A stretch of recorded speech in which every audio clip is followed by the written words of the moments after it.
अचानक राहुल गांधी ने क्यों इकट्ठा की कांग्रेस? आखिर कांग्रेस के पूरे तंत्र को इकट्ठा करके राहुल गांधी ने क्लियर क्या मैसेज दिया? दोस्तों, प्रियंका गांधी की वो कौन सी गुप्त या फिर ये कह ले कि इमरजेंसी मीटिंग है जिसके बारे में जानकारी बाहर आ गई? दोस्तों, राहुल गांधी को लेकर एक लेटर सामने आया है। इस लेटर में आप कह लीजिए कि क्लियर शब्दों में राहुल गांधी पूरी कांग्रेस इकट्ठा कर रहे हैं।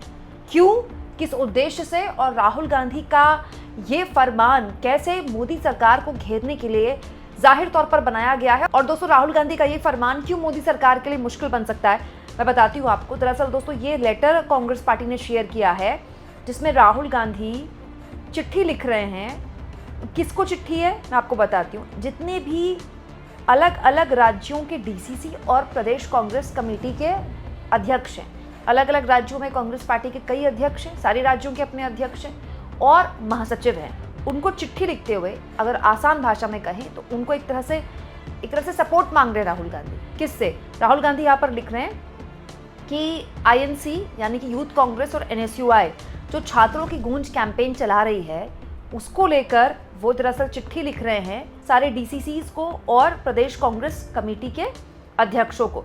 यहाँ मैं आपको याद दिला दूँ दोस्तों, राहुल गांधी ने अपनी चिट्ठी में लिखा है कि छात्रों की गूंज कार्यक्रम की जो रैली है वो कोटा से शुरू हो गई है। इस कार्यक्रम में हम एजुकेशनल सिस्टम के बारे में बात कर रहे हैं और ये बता रहे हैं छात्रों को कि कैसे इस सिस्टम में उनको झोंक दिया गया है। इसमें न केवल उनका एक्सप्लॉयटेशन हो रहा है बल्कि सिस्टम उनके लिए काम ही नहीं करता है। यहाँ पर उन्होंने एक सपोर्ट मांगा है यूथ कांग्रेस और एनएसयूआई के लिए। यहाँ मैं आपको याद दिला दूँ दोस्तों, यूथ कांग्रेस और एनएसयूआई के बूते ही कोटा में इतने बड़े लेवल पर कार्यक्रम किया गया और वो सफल भी हुआ। इसमें कोई दो राय नहीं कि कोटा का कार्यक्रम बहुत अच्छा था। तो एक्चुअली में राहुल गांधी की टीम ने बड़ी होशियारी दिखाई है ये पॉलिटिकली कार्यक्रम, ठीक है। बात यहाँ पर सरकार के खिलाफ ही होती है और युवाओं को अपने साथ लामबंद राहुल गांधी इसलिए कर रहे हैं क्योंकि वो चाहते हैं सरकार के खिलाफ एक मोर्चाबंदी हो। लेकिन वो स्टेज पर खड़े होकर कहते हैं कि यहाँ मैं पॉलिटिकल बात करने नहीं आया हूँ। ये बड़ा दिलचस्प है। अच्छा, यहाँ पर यूथ कांग्रेस और एनएसयूआई के लिए सपोर्ट मांग रहे हैं अलग अलग महासचिवों और प्रदेश अध्यक्षों से राहुल गांधी। क्यों? क्योंकि यूथ कांग्रेस और एनएसयूआई पिछले काफ़ी दिनों से, इनफैक्ट 1 महीने से ऊपर हो गया है, नीट पेपर लीक मामले के बाद से लगातार सड़क पर आंदोलन कर रहे हैं धर्मेंद्र प्रधान के इस्तीफे के लिए, कॉकरोच जनता पार्टी से बहुत पहले। हालांकि कई जगह इन्हें वहाँ के सांसद होगा, जैसे दीपेंद्र हुड्डा यूथ कांग्रेस के कार्यक्रम में उतरे थे, कई सांसद उतरे हैं, कई जगह प्रेस कॉन्फ्रेंसेस भी की गई हैं अभी रिसेंटली। लेकिन ये राहुल गांधी का ऑफिशियल एक तरह से आप कह सकते हैं इनवाइट है। पूरी की पूरी कांग्रेस को वो पुकार रहे हैं। अब मैदान में उतरने का वक्त आ गया है। यहाँ एक और चीज़ मैं आपको बताऊं दोस्तों, छात्रों की गूंज कार्यक्रम जो बड़ा प्लान तरीके से इम्प्लीमेंट किया जा रहा है। अब ये देखिए आप, ये राहुल गांधी का छात्रों की गूंज कार्यक्रम वाला जो पूरा वेबसाइट है, जरा इसको देखिए, पूरी वेबसाइट तैयार की गई है, ठीक है। इसमें राहुल गांधी छात्रों के साथ दिखाई दे रहे हैं। शिक्षा बचाएं भविष्य बचाएं, ठीक है। इसमें बाकायदा एक याचिका है, याचिका पर आप हस्ताक्षर कर सकते हैं, ठीक है। मतलब आप एक तरह से अपना समर्थन दे सकते हैं। आप चाहें तो राहुल गांधी की प्रेजेंटेशन देख सकते हैं, पूरी वीडियो है यहाँ पर राहुल गांधी की प्रेजेंटेशन के लिए।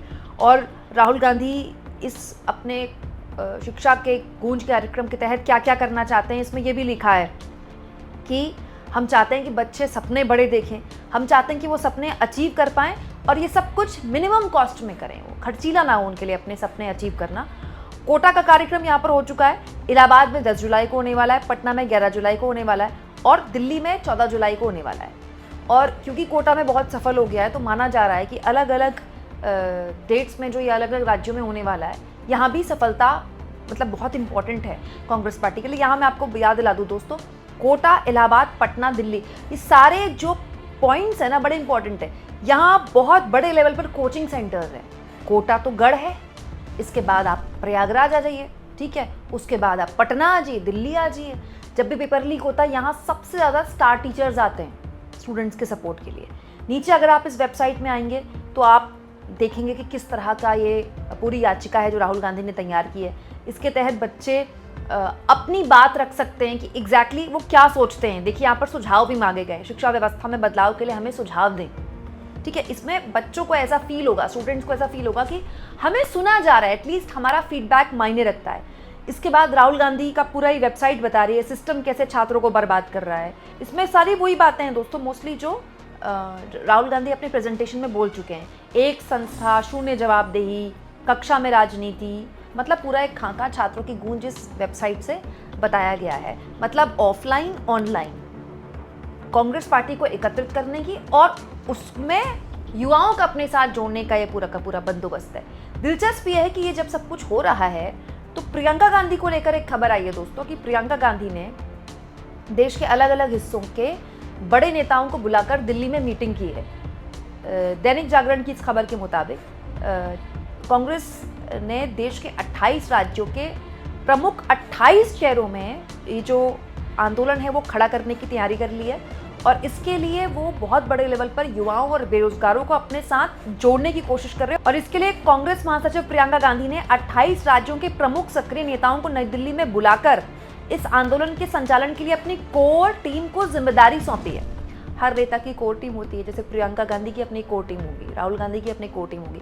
प्रियंका गांधी ने अपनी कोर टीम को ये जिम्मेदारी सौंपी है कि वो जो 28 शहर हैं जहां ये आंदोलन खड़ा किया जा रहा है, राहुल गांधी जहां प्रेजेंटेशन देने वाले हैं उसके अलावा भी वहां कैसे आप युवाओं को अपने साथ जोड़ सकते हैं। अब ये खबरें ना बाहर नहीं आ पाती हैं कि एक तो विपक्ष की खबरें कोई चलाता नहीं है, दूसरा ये तो आंतरिक खबरें हैं ना, पार्टी के अंदर की क्या कौन किसके साथ बैठक कर रहा है, कौन किसको चिट्ठी लिख रहा है।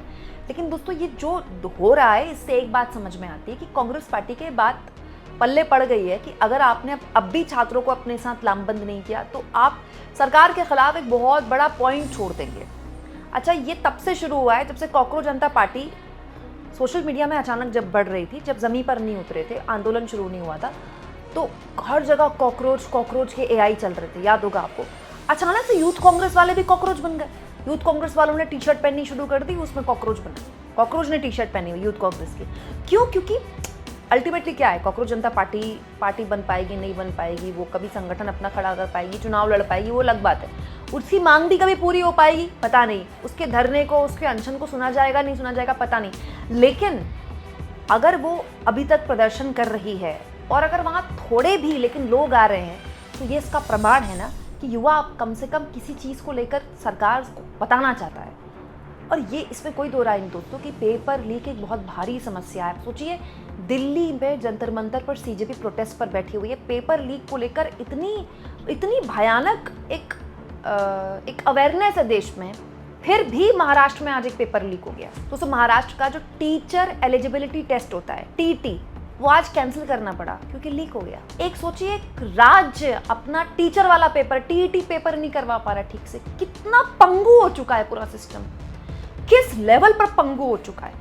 ये वही महाराष्ट्र है जहां कोई पार्टी नहीं बची टूटने के लिए। बीजेपी और कांग्रेस छोड़कर ऐसी कोई पार्टी नहीं बची जो टूटी नहीं है। एक एक पार्टी दो दो बार टूट रही है, जहां के सांसदों को रिजॉर्टों में बाड़ेबंदी करवाने में और हाईफाई प्लेनों में घूमने में और अड़ान तुड़ान बहाने देकर अपनी पार्टियों से बाय बाय कहने के, एनडीए के साथ जुड़ने के लिए कोई बेशर्मी नहीं चाहिए। उनकी आंखों की शर्म खत्म हो गई है। उस राज्य का प्रशासन का ये हाल है कि वहां एक टीटी का पेपर ठीक से नहीं करा सकती सरकार। कितने शर्म की बात है।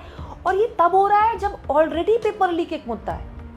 ये तब हो रहा है जब कहा जाता है कि सुप्रीम कोर्ट में कहा जाता है कि सरकार के जो मुखिया है, मतलब प्रधानमंत्री जो हैं, नीट के पेपर लीक की जांच पर नजर बनाए हुए हैं। नीट का पेपर दोबारा हो गया, इसके लिए मोदी जी ने अपने मंत्रियों को थैंक यू बोल दिया, उनकी तारीफ कर दी। आज तक इस देश को क्या पता चलेगा कि वो पेपर लीक कैसे हुआ था, किसने किया था वो पेपर लीक। 2024 में जब पेपर लीक हो गया था उसके बाद भी सीबीआई की जांच हुई थी, क्या निकला उससे? और अगर जब कुछ निकला था तो फिर दोबारा कैसे पेपर लीक हो गया? ये जो इतने सारे बच्चों की जान चली गई, आत्महत्या कर ली जिन बच्चों ने, जान दे दी अपनी, कौन है इसके लिए जिम्मेदार? कोई जवाबदेही नाम की चीज नहीं है। सवाल है ही नहीं सरकार के हिसाब से तो। लेकिन इसका मतलब ये नहीं ना कि ये सवाल खत्म हो जाते हैं। दोस्तों, राहुल गांधी और प्रियंका गांधी सहित पूरी कांग्रेस जो आप सड़क से लेकर पूरी प्लानिंग के साथ ये आंदोलन कर रही है, वो भी तब जब अगले महीने लोकसभा का सत्र शुरू होने वाला है। हो सकता है लोकसभा का सत्र चल रहा हो या शुरू हो गया हो या होने वाला हो तो ही ये कार्यक्रम खत्म हो। कमेंट बॉक्स में ज़रूर लिखें दोस्तों, क्या ये इस सरकार पर दबाव बना सकता है? और जितना हो सके दोस्तों चैनल को शेयर भी करें।